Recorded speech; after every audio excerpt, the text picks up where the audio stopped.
Hello, ladies and gentlemen. Welcome back to Inside Movies Galore. I'm your host, David Streggy, here, and we are following up last week's feature, which we did, Creatures from the Black Lagoon, with Guillermo del Toro's film that won 3 Oscar nominations, called The Shape of Water. Uh, Dustin, why don't you tell us a little bit about how uh, uh, what the film is about? Well, I watched Behind the Mask: Rise of Leslie Vernon, and need to shift gears. That's a great movie. Love that movie.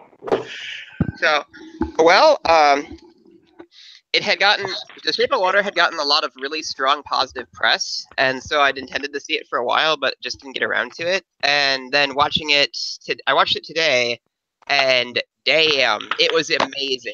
I think the reaction I shared on Twitter was something to the effect of, "This is the most beautiful movie I've seen in a long time," and it lived up to all of the hype and was just wonderful. Like, Okay, I love getting to see it. What is the movie about?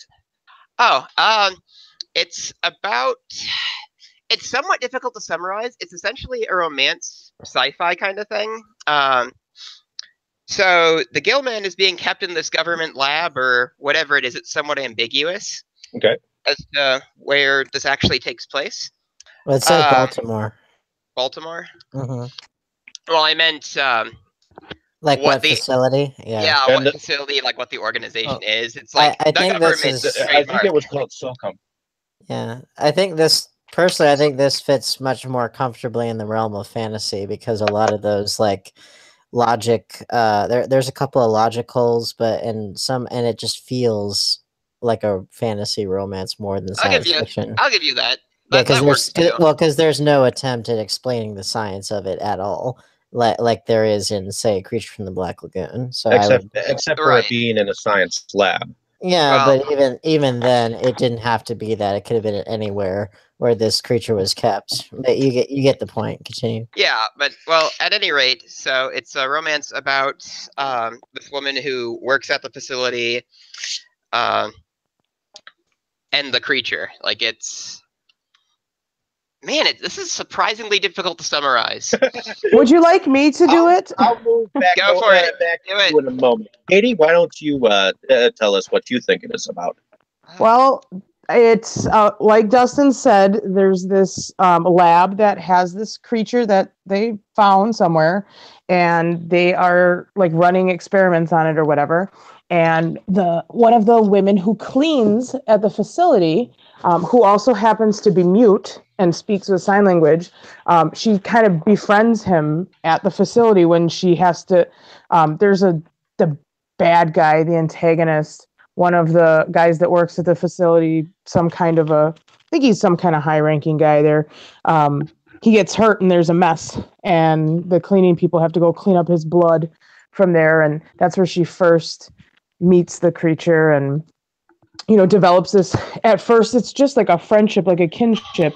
Neither one of them can talk, so they kind of bond over that a little bit, and she just kind of like befriending a wild animal is kind of how it starts, and then it develops, and they actually there's people at the facility and some like Russians that want to terminate this creature, and she finds out about it and wants to free him, and there's some people that help her do that along the way, and she frees them, and then kind of their romance blossoms at that point. And I don't want to ruin it by giving anything else away. Red Raven, was this a first time watch for you? Yeah, this was the first time I watched it, and I really enjoyed it. I thought it was a really good movie. I really liked everything about it, and I thought it was just a really, really well done and everything. Okay. Did you have any favorite moments from the film that you'd like to share with the group? I really liked the music in it. I liked how it was the jazz music fit really well with the movie, and I don't know. There was just so many things that I liked about it. I liked the relationship between Eliza and the creature. It was just like they didn't have to talk to each other, but you could still tell that they were so in love, you know, and yet they didn't have to speak to each other. That to me was just amazing. It And developed very organically, yeah. you saw a little bit of how Doug Jones looked underneath all of that. What do you think? Did he pull off that feature rather well, or Yeah, I thought he did a really good job. I thought he pulled that off really well. He's also done like Hellboy, and he did Pan's Labyrinth, and he was the Silver Surfer in Fantastic Four. So he's really well known for playing creatures in different movies. He's Guillermo del Toro's like go-to skinny guy to Right. load a Yeah. costume onto. Yeah, exactly. Dane? Was this a first time watch for you? It sure was. I wish I could have seen it in the theater, but last year was a terrible year for me in terms of actually going to the theater. But I did watch it a few hours ago. I really enjoyed it. It's definitely a Guillermo del Toro film because it's beautifully done, lots of good practical effects, a sweet romantic story. He kind of makes what I like to call adult fairy tales because the whole thing has fairy tale logic while being within a familiar setting, like a 20th century setting. So like Pan's Labyrinth Pan's Labyrinth was the same way because it was set during the I think Spanish Civil War, and that one was more explicitly a fairy tale just because a child was the protagonist. And here I feel like this story owes a lot to Beauty and the Beast, the classic French tale. Not only that, but it owes a lot to the lore of mer people and specifically mermaids, which I'll get into that more later. But it felt like a fairy tale, and in a very good way. Just happened to be within a more relatable 20th century context. And yeah, I thought it was very well done. I still liked Pan's Labyrinth more, but I did think this was very good. So Dustin.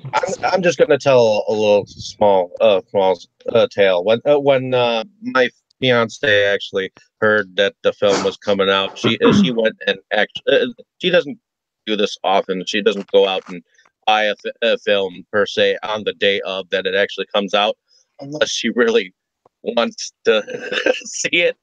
So she went and bought it, and I went and bought it afterwards, and we watched it that night. Now I rewatched some of it today, and the things that I noticed was not just the story between the Eliza and the creature, but there was the philanthropist artist that lived with her, and he was trying to do some storylines for an editor, and you could see that he was failing in the business, and suddenly once Eliza brought the creature home, it's like his imagination bloomed. And unfortunately, in that set in time, in the 1960s, especially with the bartender, when he went in alone when they had their fight. That was heartbreaking. Yeah. The bartender flipped The on him pie because he thought tender. he was trying to be gay, or Well, trying he to was. pick him up.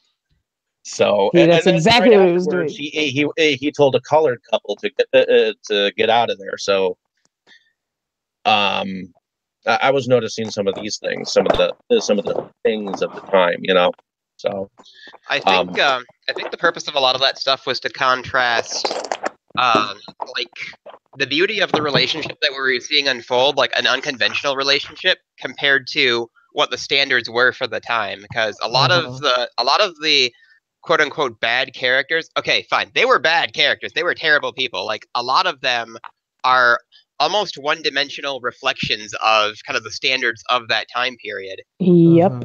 Like it was. I don't know. It had like a whole nother level it worked on too, like almost like a statement. And not only that's kind of one little. I don't know if I'd even necessarily call it a gripe that I'd have with it, is that I was always told in my screenwriting classes, I was always told to try and give your villains dimension and give them, good reasons for doing what they do, and give villains good arguments and that kind of stuff. And I kind of felt like I love Michael Shannon, and I thought he did a great job for this kind of character. It's just more the way that the character is written is very kind of standard fairy tale bad guy. And I say specifically fairy tale just because I could totally see like a Gaston type of character there. I mean, not vain, but just sort of like the status quo government official, the one that people are supposed Asshole. to. Well, they're the one that people are supposed to look up to, and then he's not worthy of that kind of admiration. He was But fucking scary. I guess it was very scary, sure, but I just was like, Mm. on the one hand, I'm like, so we don't. I don't know. I felt like he could have used a little bit more dimension to him, but then the other side of me says, well, keep in mind that this is essentially a fairy tale in a 20th century context, and also, and I hate to say this, but just given the way that the world is now, maybe in fact, because I've always criticized very one-dimensional villains in movies and stuff, because I felt like there could be more to it, but I don't know, the more that the more that you read about the things that people have done and how almost cartoonishly bad they seem, like I'm thinking about like Harvey Weinstein, like he just had the Stormy Daniels thing come out, and just things of that nature. I'm just in and that's real life, and then you look at that and you're like, well, you hate to say it, but it's like it almost seems like real life is catching up to one-dimensional bad guys, or perhaps it always was there. I don't know.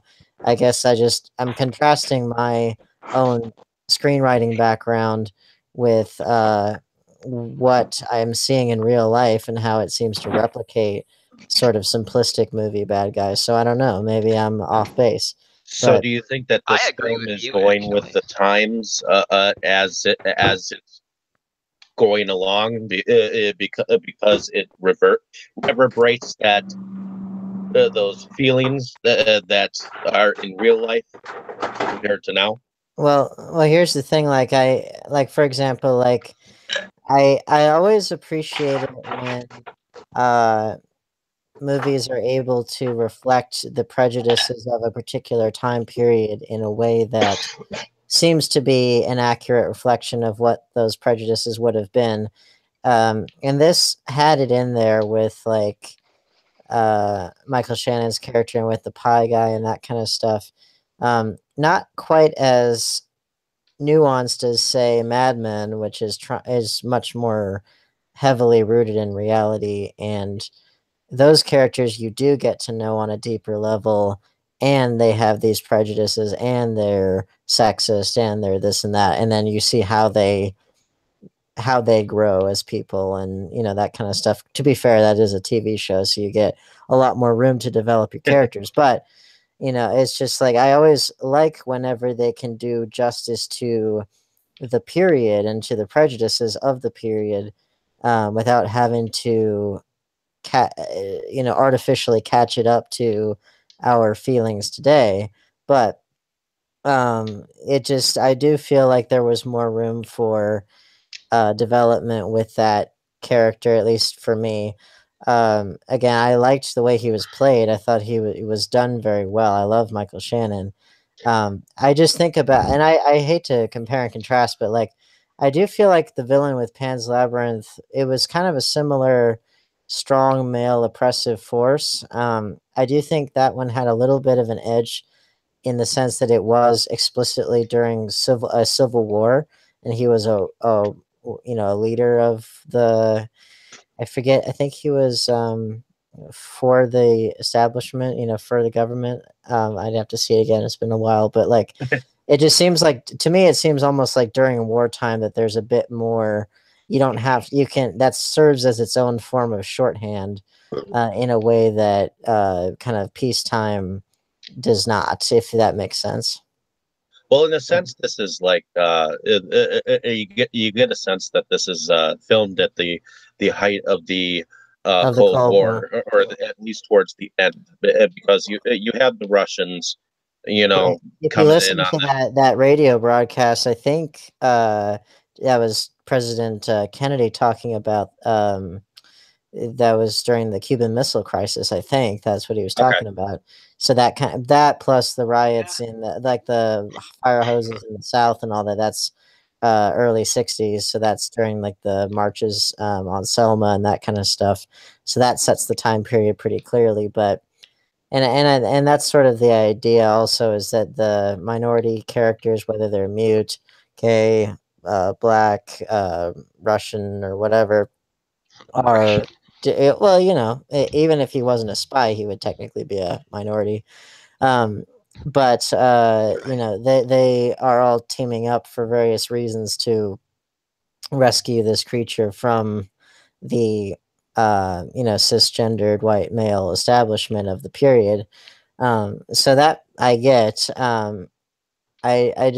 did feel like, despite this being a fairy tale in relatively modern clothing, I felt like there was more room for uh, a more sophisticated villain, albeit that he was well portrayed. Plus, there's some small little logic gaps, like for example, like the fact that facility is not more heavily guarded than it is, and that she's able to I mean, I know she's a cleaning lady and all that, but I would think even in like Area 51, they would probably have Well, several layers of security to get I kind of anywhere. got the feeling that the two cleaning ladies, Eliza and her friend, they had some relatively high levels of security Of to go security and clean clearance, yeah. some of these areas that they did. I mean, just that ship or that airship propeller that they were cleaning in the very beginning. Katie, what did you think of while Eliza was at home with her artist friend when Shirley Temple came on? I what was your thoughts of how they did the little dance or whatnot? Well, I think what I got from that, excuse me, was just sort of her figuring out ways to express herself. I think when she would see the dance and the song and the performance and that, it was sort of speaking to her in a way that things do to people. Art speaks to people, and she doesn't have a physical voice, so she has to find a way to express herself. It sort of shows that part of her character where she longs for some expressions, and because of her situation, being a mute, and her class in the society and stuff, she doesn't have a lot of room to do that. So I think it was building us up for her relationship with the creature being such a deep relationship based on some of those things where they could relate on a lot of levels. So that's what I got out of that. Red Raven, what did you think of the character that played the doctor, who was kind of like the Russian um, Spy. spy? Just curious on what your thoughts on his character were. The doctor? Yeah. He was the one that was the Russian spy? Correct. Yes. He was all right. I didn't really have anything to say about him that much. Okay. I understood his motivations. Like, he was there for a specific task. Like, they wanted to kidnap the creature for themselves. But he still was he made the comment that he's still a scientist. So, like, no matter what happened, he didn't want what. He was a patriot, but he was a scientist, so he's got that dilemma there. Well, and that's a good interjection though, because his character has a lot of sophistication to him that Michael Shannon's character doesn't. Very Exactly. true. Like, he Especially couldn't. more towards the end, or when he helped them escape. And it kind of was like, "Who do you work for?" And he's like, "I don't care, just go." Mhm. All right, I love his last few moments in that scene too. It's like, what's the name of the team? How many were there? What were their ranks? And he's just laughing at that guy. No names, So, no ranks. Dustin, what did you think about the creature and how he looked? The Was creature he was fairly the similar? creature was spectacular. Like I could Do you totally tell that they were going off of the creature from the Black Lagoon, especially with the shape of the eyes. And where he was from. And he was from South America. Yeah. Oh, we drug it up in South America. Oh, they used to worship it as a god down there. And the webbed hands. Mm-hmm. He looked like an updated version of the creature. Like it was perfect, really. Like I liked the designs of how he would light up. He would light up kind of like E.T. when he like did stuff. Yeah. Like that was cool. Except it wasn't just one finger. Oh no, he had That's like the the whole he had thing. the he had the bioluminescence like some of the deep sea fish. Like it was such a beautiful effect. That's one thing I think struck me the most about this movie. This is one of the movies where you don't sit back and like pay attention to the plot in the traditional sense. Like this movie was more about like feeling. Like that's why I had trouble summarizing it earlier, because the movie was an experience that made you feel, and I wasn't that's objectively analyzing every moment of it. That's Guillermo del Toro in general. He's a very emotional director, in a very good way. One of the things also that kind of struck me in a way that like I personally give Pan's Labyrinth just like the tiny little edge over this, in the sense that it fits the fairy tale mode just a little bit better, just because the protagonist is a child. You have the contrast between the chaotic, war-torn adult world and the child trying to make sense of it all through this fairy tale world that's creepy and wondrous and scary and magical and all these different things, and how they're separate but they're also connected. And it just, I don't know, I guess I could really relate to that pretty strongly, which is not to say I couldn't relate to this, obviously, but I felt like there was a certain level of, I guess, lack of a better word, magic, that was there with, and it wasn't necessarily absent here. It's just, well, one thing I thought was, yeah, I mean, I'm glad that I'm in a way, I'm glad it wasn't fully resolved, because I don't think it needed to be, but like, at first, well, one thing I'll say is, at first, I felt like the amphibian man and Eliza's relationship becoming explicitly sexual. At first, I was a little like, and then as it went along, and he was able to heal her neck, and you saw the gills, and I was like, okay, I see what they're doing, because I think what that's alluding to is the fact, because she was found by a river. By the river, yeah. So I assume what that means is that she must have been a mermaid of sorts, or something. And because she was found by the river and lived her whole life on land, that her gills must not have been fully developed, because the creature did have gills, but also had a couple different sets of lungs with which to breathe. Obviously needed to be in water more often, because it was more suited for that. But I kind of took that to mean that she was of the same or similar species to him, like a compatible species to him. I got that feeling too. Yeah.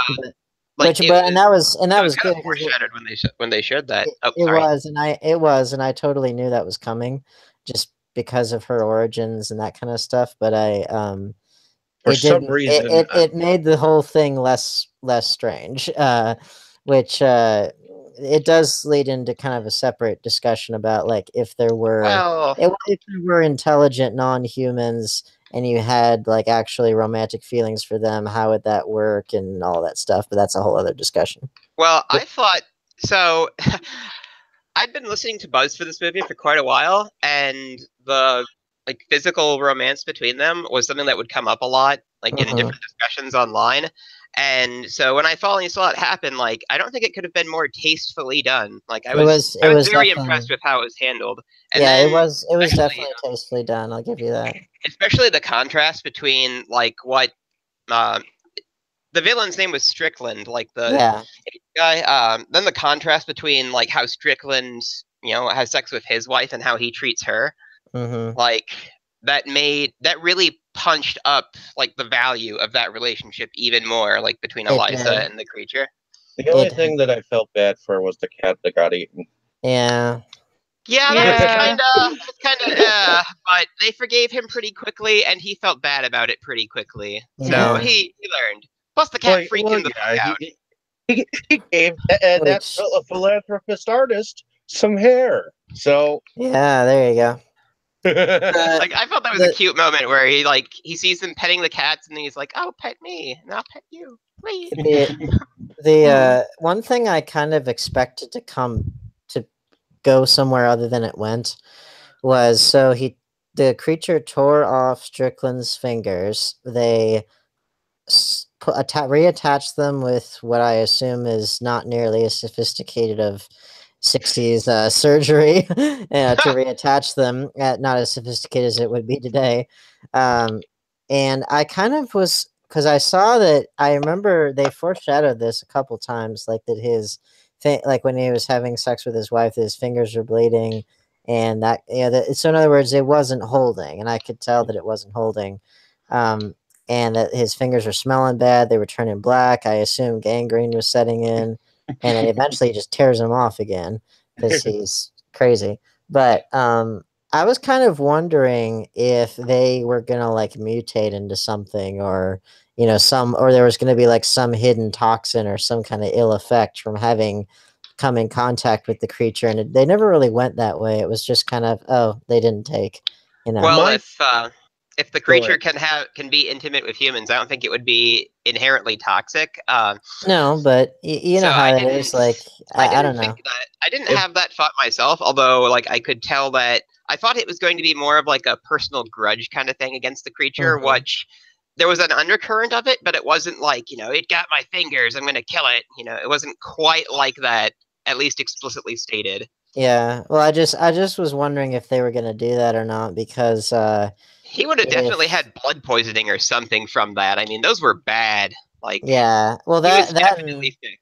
That, and I was surprised that he even lived, because like if you recall the amount of blood that was on him after he got his finger sliced off, like I mean, I'm sure there'd be a lot of blood if that would have happened, but I don't know if there would be that much blood.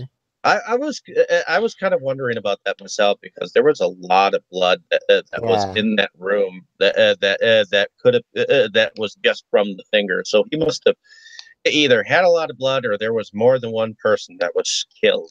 Yeah, that's very possible, but you know what I mean. And he was like clutching his side, and I thought he had his stomach torn open at first, but no. And if I had a favorite moment that I would have to pick is I liked the moment where the head guy in charge of the government came down and told him that he fucked up. Mm-hmm. And just how he told him, and the way he started looking like that stricken child, that general had kind of an interesting, like vaguely almost Tarantino-ish kind of monologue, and I was like, gee, this is a bit more intelligent sounding than and more intelligent, more poetic sounding than it has been up to this point. That's kind of one of the places I got that implication that they were sort of almost stereotypes. Like it was almost like that was being said to, well, I'm just gonna say conservatives. It's like you failed to like tear down this other thing, go fix it. Your way of life is going to be forgotten. Was sort of the vibe that speech gave me, but I think I might have read a lot into it. I wouldn't have quite gone that far with it, but it's not like completely off base either, if that makes sense. I mean, I think it's that he specifically, well, certainly his kind of thinking that he can, that his way, thinking he himself, like what he represents, at least as far as those who abuse power or and yet don't get results and that kind of stuff, that perhaps their time is up. I don't know. And the fact that a hired help was was the ones that made it happen. The escape. Does anyone think that the creature had some kind of like healing power to him? Definitely. Because I know, like when he got shot, he was able to heal himself, and then he also healed the girl, and then she, found out that the scratches on her neck were gills. Mm-hmm. Like that was one of the coolest lines. Because of him, that I believe that her gills were able to happen once she'd gone into that water. Well, I think he had some special power where he's like able to heal other people. Because after he got shot, he like lit up, and all that blue coloring, and his wounds healed. Yeah, he healed himself. Yeah. Well, that was one of the coolest lines because before they said, the natives used to worship it as a god or something. I don't know, and they just completely dismissed it. And then after being shot, he heals himself and gets back up, and they're like, "You are a god." Wham! Yeah, it was interesting. I don't know. Maybe it's this might be reading too far into it, or this might be an unfair criticism, but does anyone think that supernatural creatures that easily are able to heal themselves, that those are almost a little overdone these days? Because you got, or heal themselves, heal others, because you got E.T., you got this thing, you got Wolverine, you got, other creatures that are either virtually impossible to kill or can heal themselves, whatever.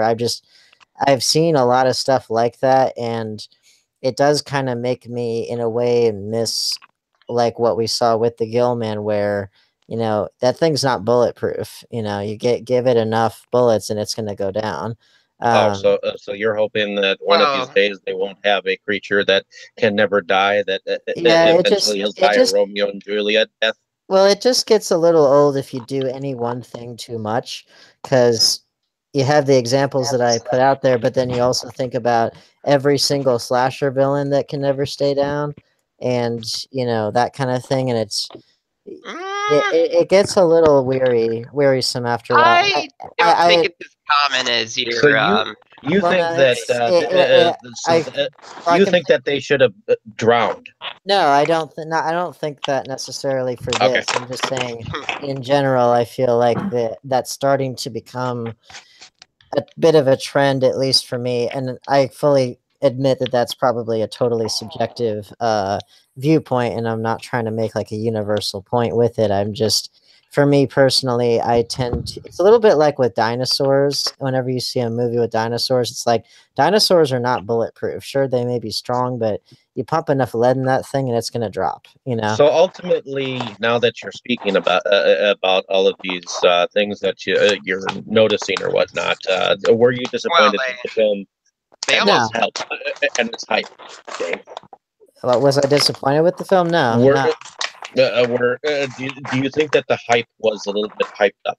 No, I don't. I think it was definitely deserved, especially relative to other films that came out that year. I definitely think it's better than a lot of kind of Oscar-winning films that I've seen. It definitely, I didn't think was Oscar bait. I thought it was a very sincere film, which that is obviously very important, because I think movies, especially if they're up for awards, they should be sincere and heartfelt and that kind of stuff. Those are just things that I personally noticed. They didn't. I might be making them out to be like much bigger deals than they really are, because they really aren't. I'm just little things to observe. That's especially the case when something does get a lot of hype, and a lot of praise and stuff. Then I think sometimes it's important to point out those things. Same with if a movie's lambasted, it's like, well, you gotta try to balance it out a little bit, Does anyone think that the creature should have gotten a little bit more screen time? I think they used him as much as they needed to. Yeah. Okay. Yeah, too much would have been too much. Okay. So ultimately, did everyone enjoy the film? It was awesome. I want to go buy it. Yeah, I liked it more than I thought I would.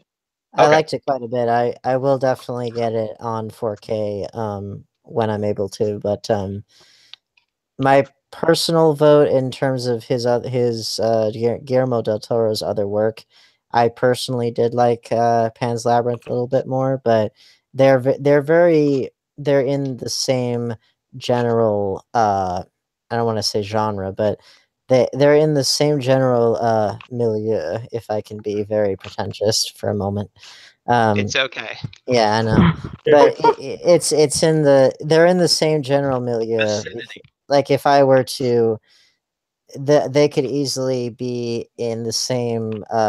If they were short, Universe. well, if they were short stories or if they were whatever, they could be in the same collection easily, because they're or if collection of fairy tales, they would easily be next to each other. They have a similar feel, similar Question. similar To, context and all that. to the group, not Bane.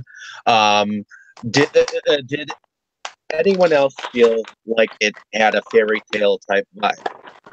Oh, for sure. Okay. A what? There's A like fairy crap. tale vibe.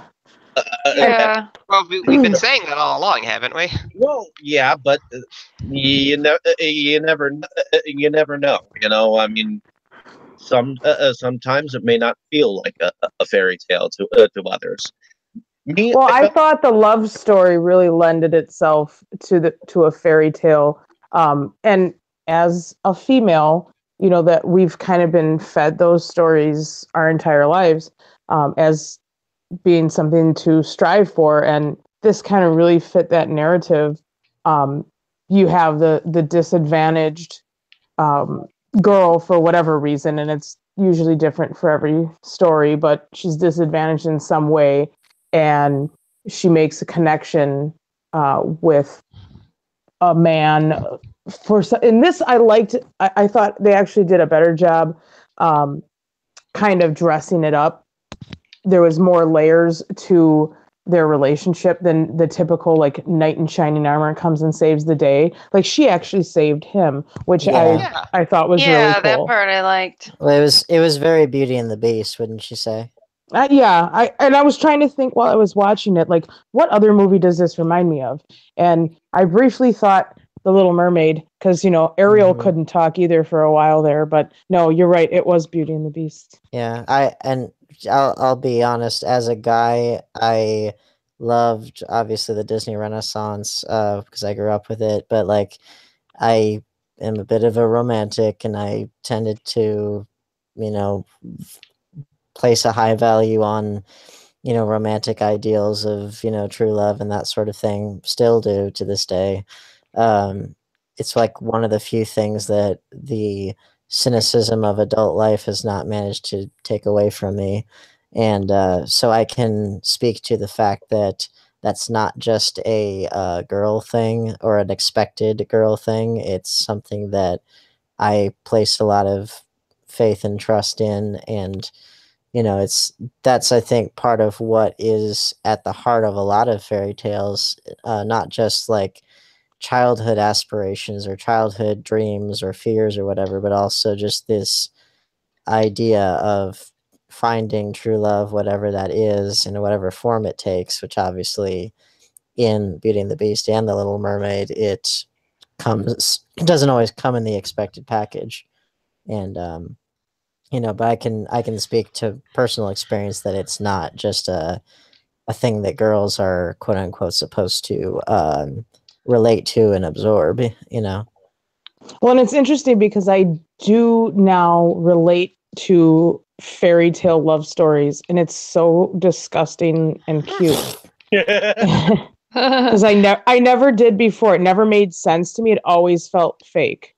But I found a love that is very similar to what I see in the movies and in several movies, to the point that I gross myself out with it. It's kind of Well, I understand funny. that. I understand that exactly because I it's funny because at this present time, like I have done that and I haven't at the same time. It's like uh because my relationship, we're very compatible with each other, and I feel very kind of complete as a result of it. But at the same time, like she is able to,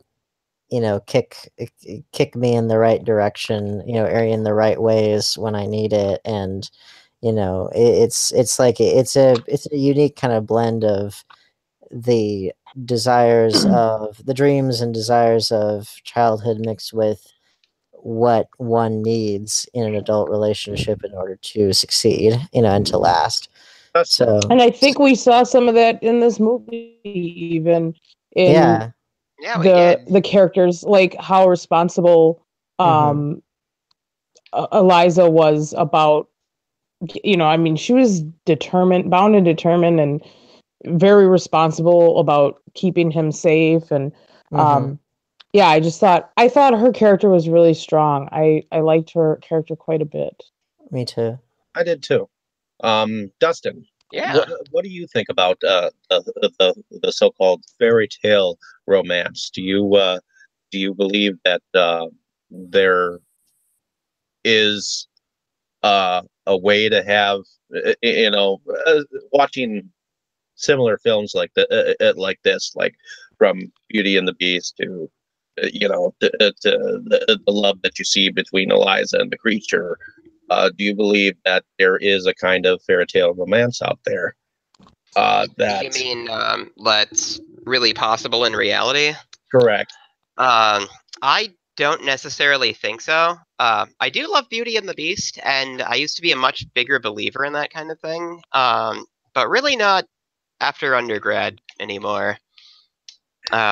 Like, I'm happy that other people can be happy, but I know to not have those kinds of expectations. It's an interesting thing because, like, I I partially agree and partially disagree, because it's like, on the one hand, not having expectations about certain kinds of things can be very beneficial for you as a person, simply because then potentially you're much more open to what life is able to throw at you, for better or for worse, uh, because you don't have any kind of expectations to meet.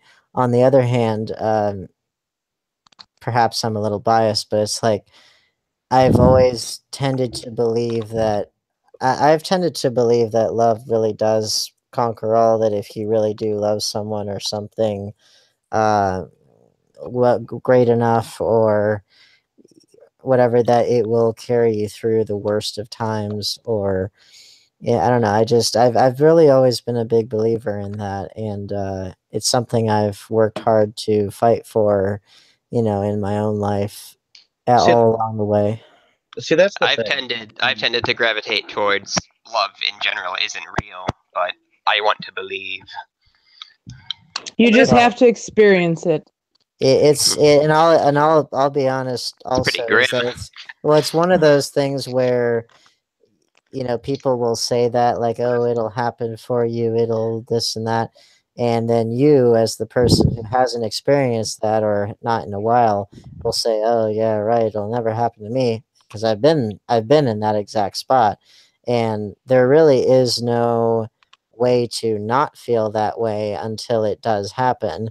It's just more of a matter of trying to help yourself become the best kind of person that you can be, until to make yourself ready for when that to allow yourself to receive that which life gives you. That is wise advice, Dustin. Dane. It sounds like something I might have told you once. Would have And thought yeah, that. well, and other you and other people have told me that. But Well, it is true, though. You have to. I mean, even in the context of this film, I mean, she definitely, Liza didn't expect to meet someone very similar to her, but also very different. Not, and obviously it's an extreme example that he's another species, but same kind of principle. You can meet someone who completes you, who takes on seemingly a very different form from you, and yet you just fit.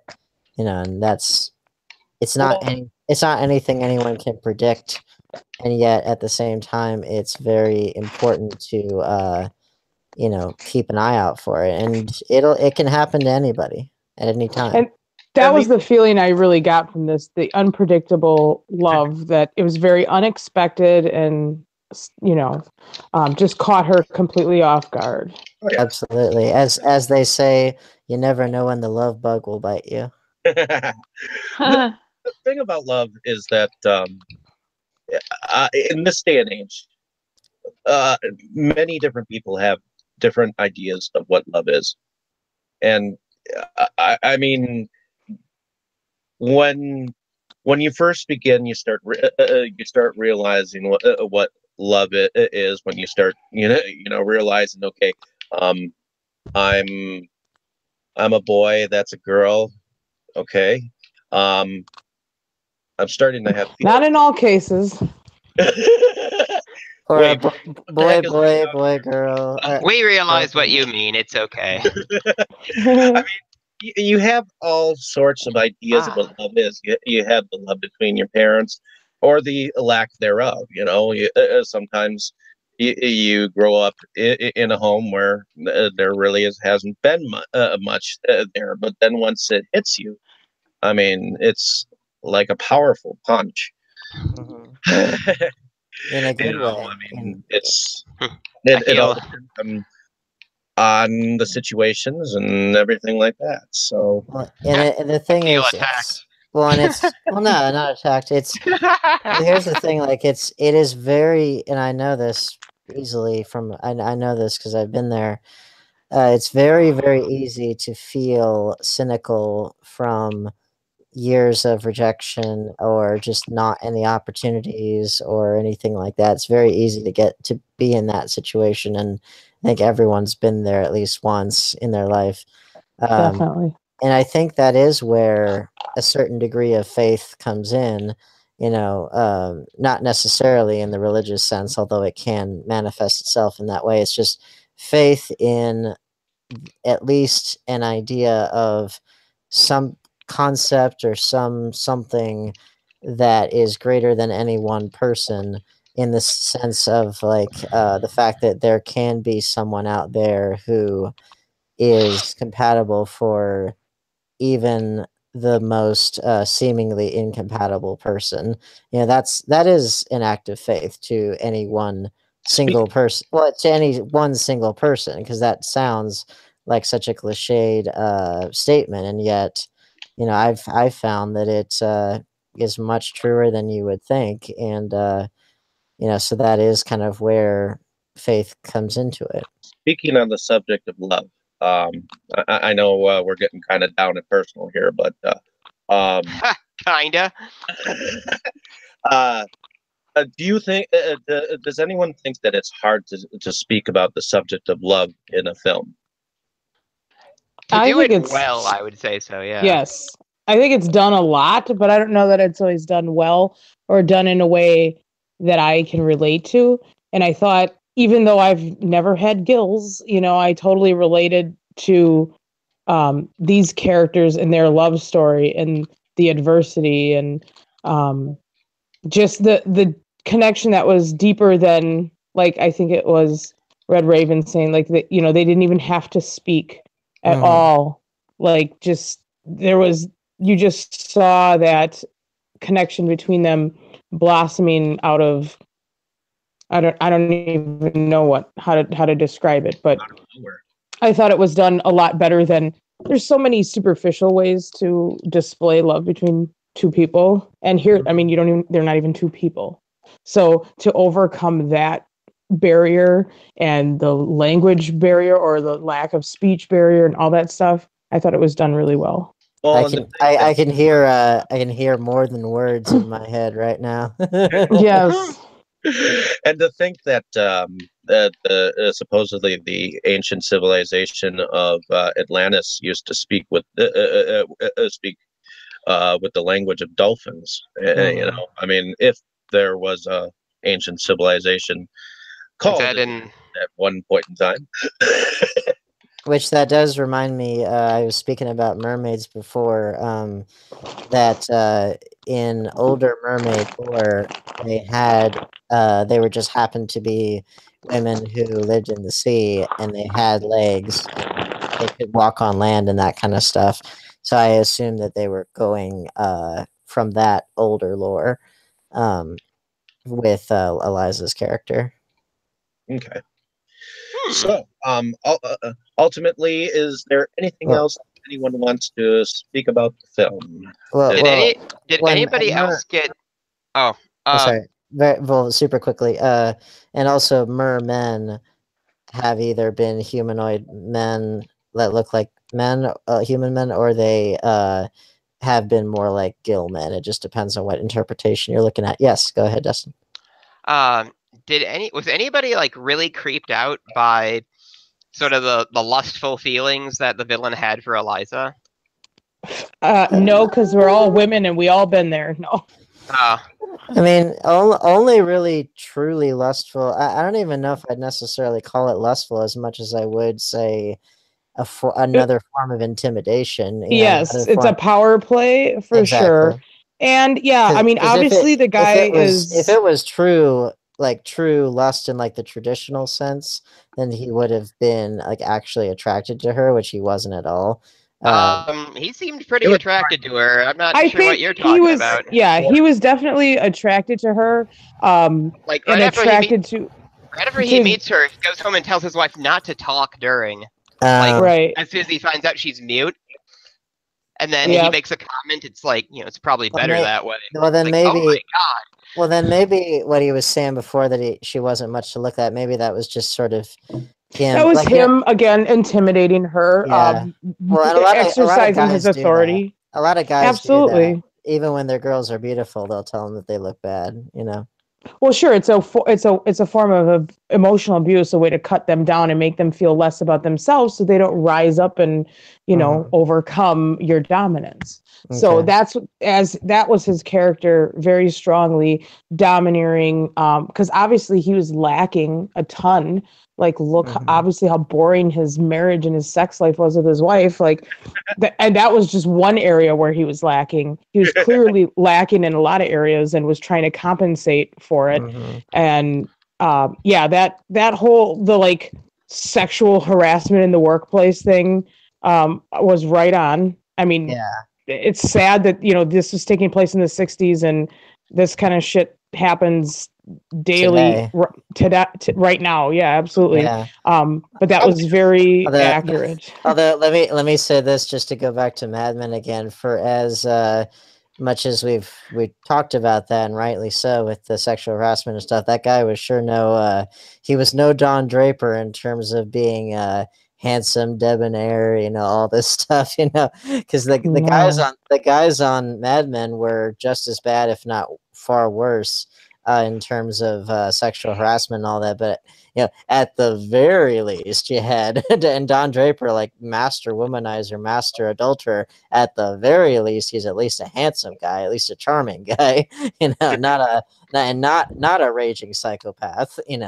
So you could at least chalk that one up in the positive column. Well, they had a lot of space to fill in a short movie. Like they had they had to make this guy as scary as possible. And I thought they succeeded. Again, as a woman being able to relate to the creepiness, I thought they really succeeded with this guy. And just the way he was speaking to the black woman and just total creep. Yeah, which and that's the sort of the couple sad but interesting observations is that in movies you do have to use shorthand sometimes to get across certain kinds of characters. So unless the whole movie's about them, then sometimes certain characters will come off as more stereotyped or more one-dimensional than they might be if the whole thing was about them, just for time constraints. But then unfortunately then you look at just the way the real world is, and I just hate to have to say this because I want to believe in humanity that we're capable of more than this, but it does seem like the more that you look at the way that people have behaved towards either women, minorities, different ethnic groups, different whatever, and some of the language that gets thrown around, how much of it resembles a movie, and possibly a rather simplistic one, Well, Like art imitates life, doesn't it? it does, and then you have someone like me who does want to believe in, try to appeal to people's better angels Well, in and I whatever think they way. do this here. I mean, ultimately, the good people did their job. Yeah, They got him absolutely. out, and it shows that there are still good people out there Yeah, without a doing this doubt. stuff. That's But you know what I mean. Like I'm sounds specifically talking about antagonists. Like you hope for antagonists that like have good motivations or have good, this and that. And then sometimes they're just really not good people out there, And then you look at like kind of a odd example, but like if anybody read the transcript of the Stormy Daniels thing and the person who we assume is from the Trump organization who said, to her about her whatever infant daughter, like that's such a beautiful little girl. It would be a shame if something happened to her mom, like in a clearly threatening tone. And as I'm reading that, I'm like, this sounds like such a stereotypical like mob enforcer line. Maybe he watched a lot of movies before he said that. But then I was like, well, but this was something that somebody presumably actually said, and here it is, and it's just Right. like, well, I guess it's not that. But again, if I read that in a script, I'd be like, change that line. That's so cliched. But it just, I don't know. Yep. It's disappointing. But then again, like you said, you see the actions of the good people, and then you see that there are people who are either good-hearted or truly altruistic or whatever. So it's kind of it's a give and take.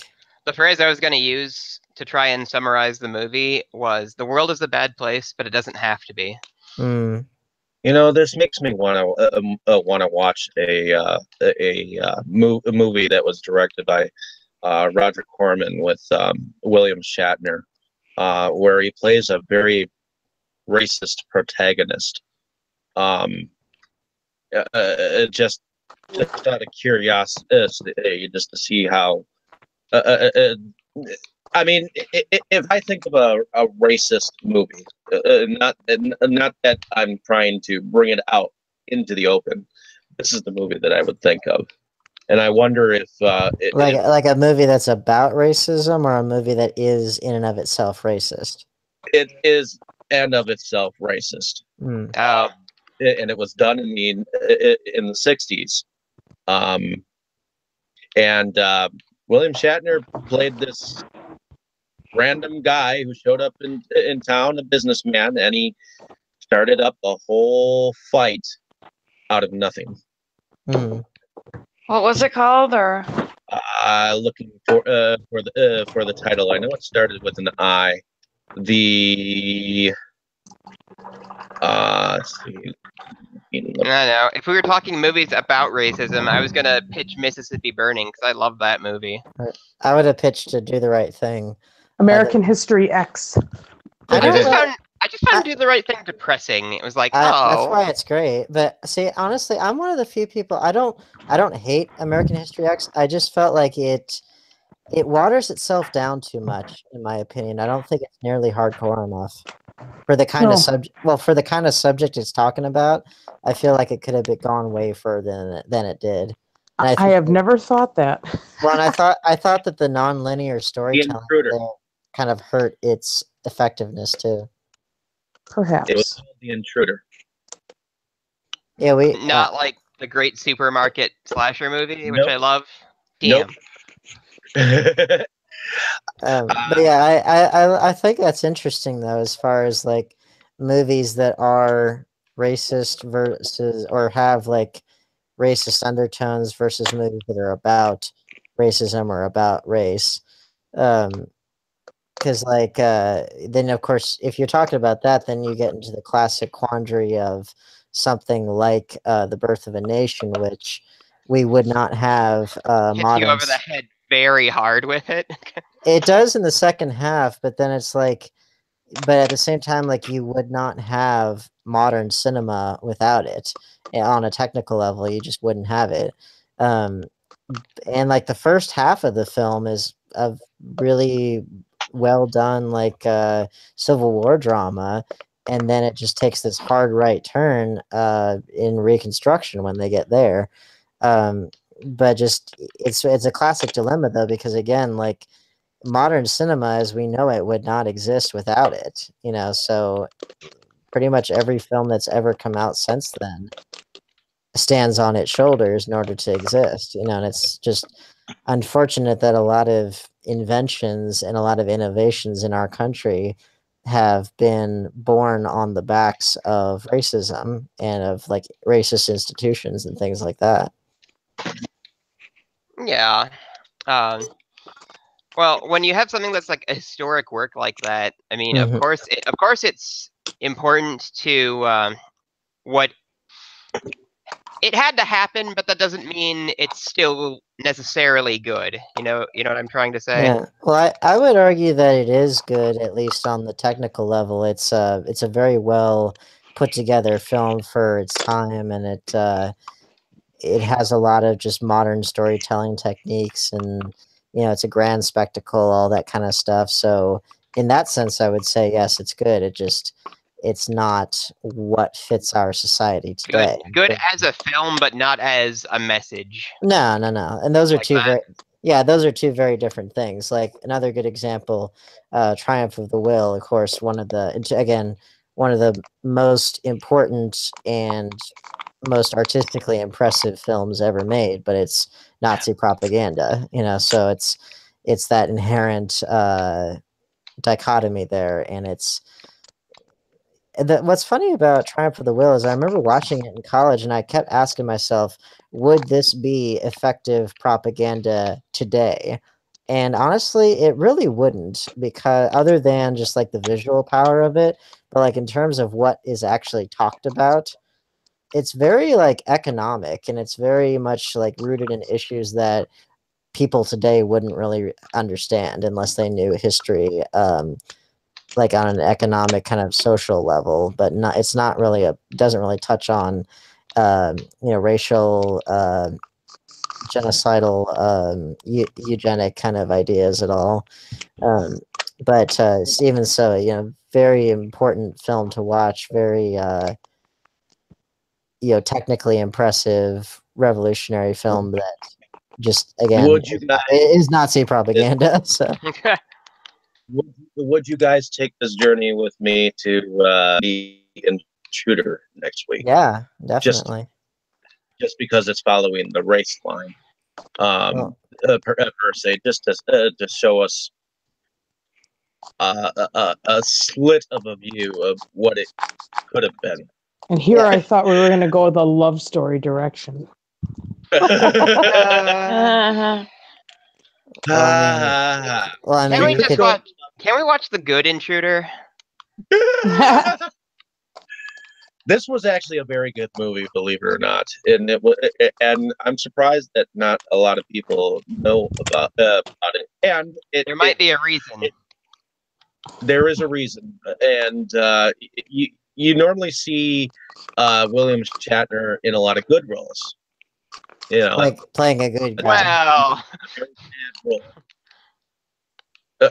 And I've been given the impression that Shatner is kind of a hack, just happens to be popular. I wouldn't say a hack. I mean, he was classically trained as a Shakespearean actor, and did a lot of good stage work and things like that. I think he kind of has his own. He's a little bit like a proto Nicolas Cage in the sense that like he is a good actor. He has his own kind of specific delivery, and then he kind of gets into this mode that's a little hard to get out of, because people like him for that. So I kind of put him in a similar category. And, he's a very interesting person. I got to talk to him at Dragon Con, I think 2 years ago. I think that's right. Oh, so you met him? It was like the big panel, and I asked him a question about Judgment at Nuremberg, which he was in. Now if you want to talk about like Nazism and that kind of stuff, that's a movie we got to watch. That's an amazing film, one of my all-time favorites.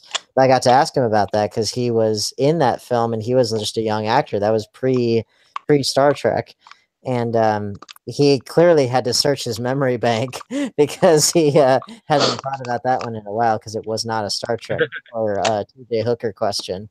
And but he did get to talk about kind of the larger themes of the film and kind of how it relates to us today. So it was a good answer, and he's an interesting person.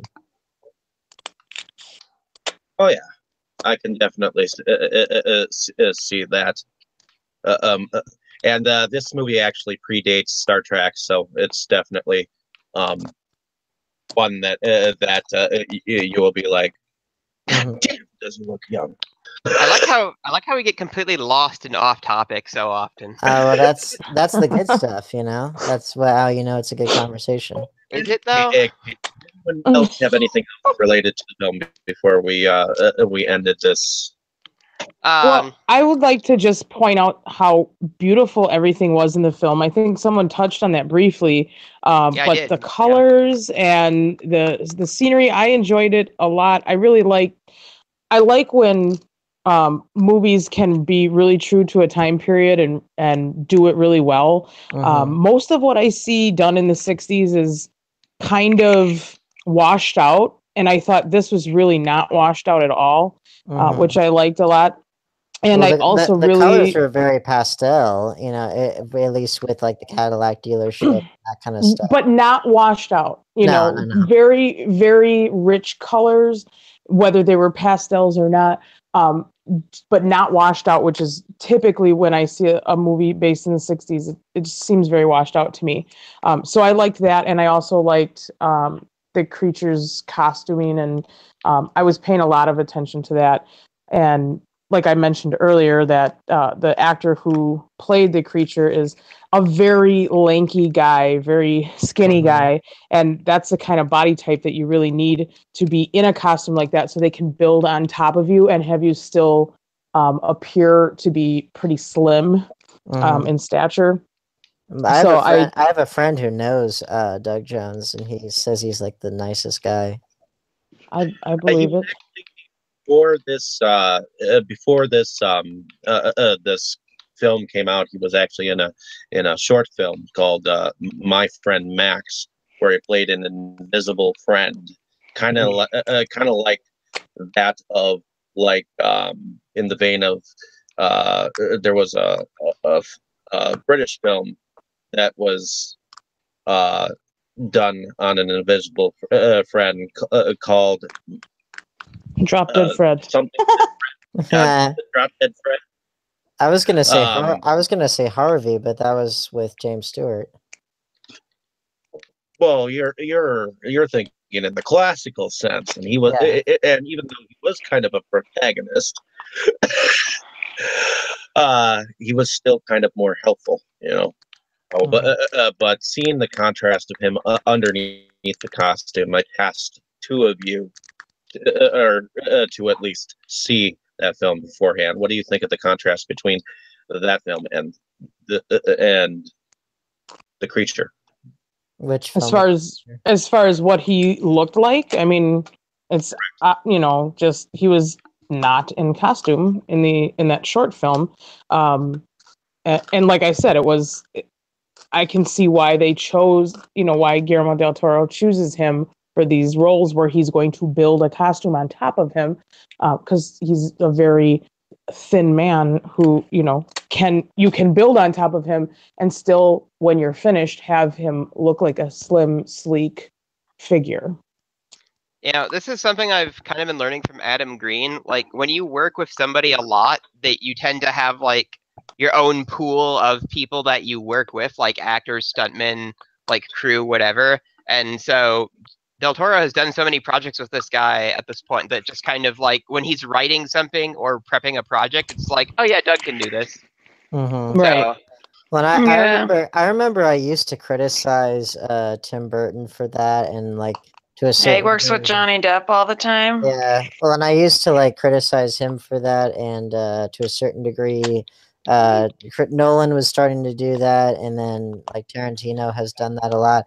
I was initially sort of critical of them for that, but then now, having worked with a lot of different actors, I can really tell you that if you know the person uh, outside of the realm of acting and you're writing something, it's so much easier to visualize if you can put someone that you know or have worked with before, if you can put them in that role.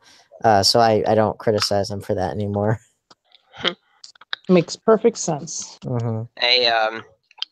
So this was one of the other things that people were talking about on the internet about Shape of Water. The logistics of how do I phrase this? Oh, I know what you're gonna say. How Of how the they had fish- sex. how the fish god works. Like there was a lot of noise about that on Well, IO9, I think it was, and I- they like explained it in the movie. It's like, Yeah, how did they miss that? Well, they did. I mean, he. Let's just say he's equipped like a cat, if you know how male cats work. I liked her like hand diagram. It's like, whoop. Yeah, exactly. Oh, all right. Most animals have hidden penises, don't they? I think you're right. Mammal, you know. Well, I mean, I don't- laughed really hard at that. Like I had to bring it well, up. primates, I think, like at least apes and things, I think do not, but like cats do. There are a lot of other Dogs, red rockets. Well, no, dogs.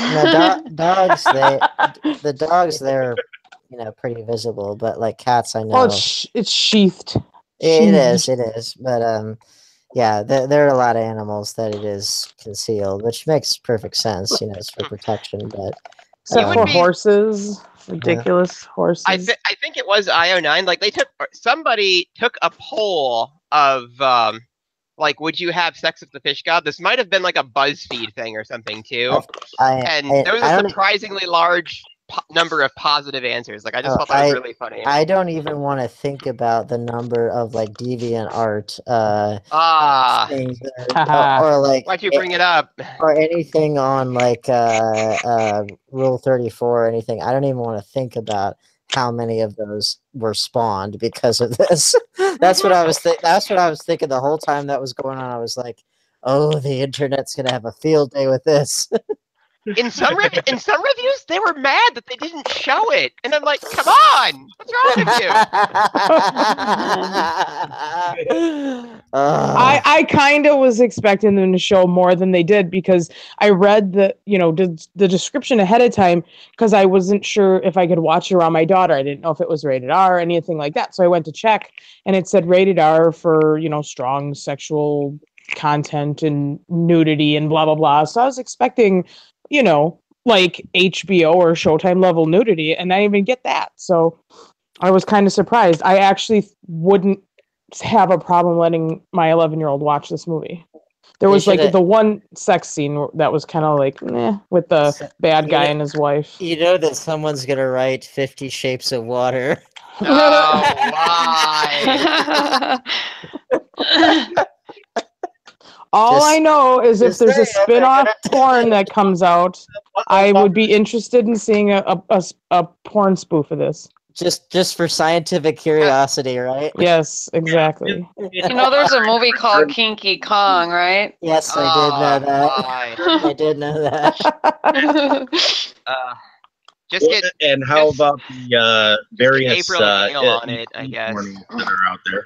She's written all kinds of porn parodies. I look forward to this one. And you know it's on its way if it isn't out there already. I wish I could do like an interview with her and just be like, what the hell? Like, how? Where? Why? Because people will buy it. That's why.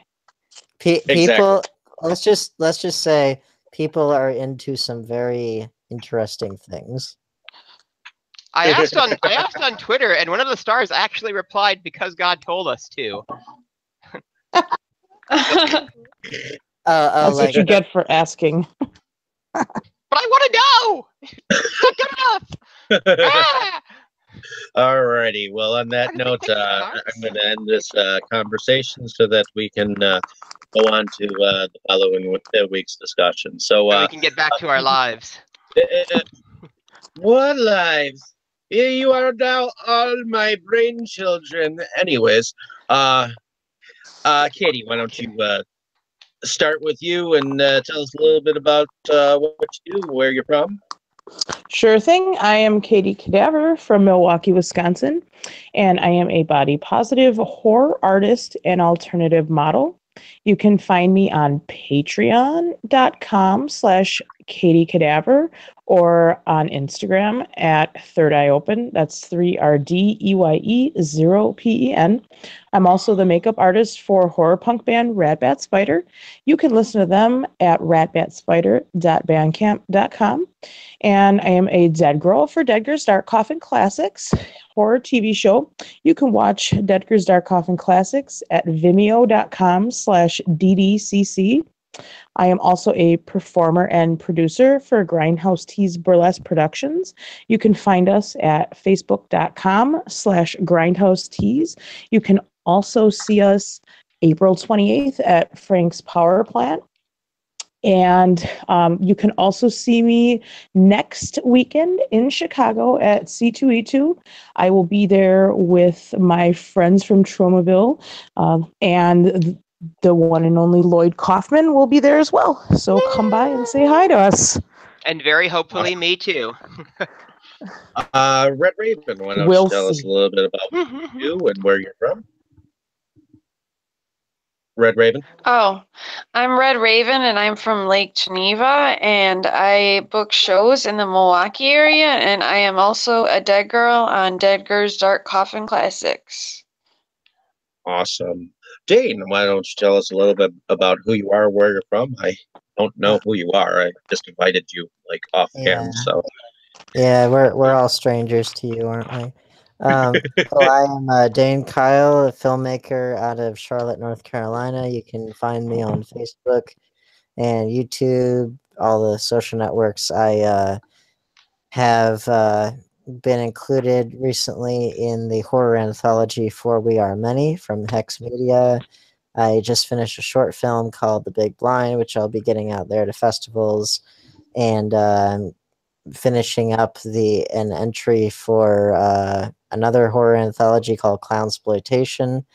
Getting that edited right now, and got a feature that I'm trying to get off the ground. Just a lot of stuff in the works right now. Cool. Dustin, why don't you tell us a little bit about who you are and what you do? Well, I live in Milwaukee and I go to University of Wisconsin-Milwaukee. Ideally graduating somewhat soon for the GIS program and trying to get into a biology program. And in the meantime, I collect horror movies and really horror anything at this point. So I try to show that stuff off on my Instagram, DHR Hunter, all one word. And I need to post more, so follow me and give me incentive. And my name is David Struggy. I run Movies Galore of Milwaukee, as well as Inside Movies Galore as your host. Correct me if I'm wrong. I am a producer. And there is a project that is coming out later this summer that you should definitely check out. It's called Wrestle Massacre. It's directed by Brad Twigg, and you should definitely check it out as soon as it is ready. In any case, and I'm going to be writing for some reviews for Movies Galore blog as well. I keep forgetting because busy. I'm so sorry. That's okay. In any case, I bid you all, our listeners, adieu. So everyone, please say good night. Good night. Good night. Good night. Good night. Like, subscribe. Awesome.